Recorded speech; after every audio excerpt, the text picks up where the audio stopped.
So in this video, I'm going to give some tips and tricks that I use when I'm doing large-scale rib tattoos like this one over here. So tip number one is regarding the design. This actually relates to any large piece. I try to keep this lower portion here a little bit larger than it should be naturally. The main reason for this is usually with these larger scale pieces, you're kind of looking at it from an upwards angle down. So because of that, the things that are in the lower portion are always going to appear a little bit smaller. So to compensate for that, I always make this part a little bit bigger.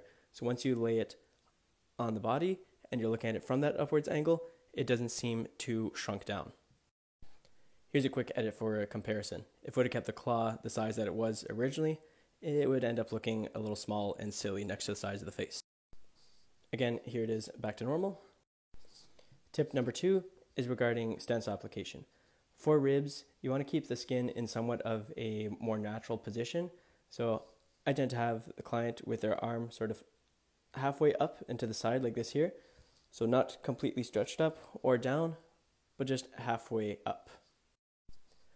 Kind of like this over here, and then you can basically just sit on a stool, sneak yourself underneath, and apply your stencil.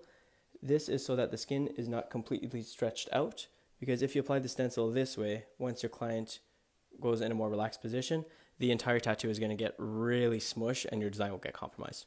So keep them like this, apply the stencil, and then go ahead and check it out in the mirror in different positions and just make sure that there's not too much. All right, I hope those helped out a little bit. If you have any questions or comments, please feel free to leave them down below.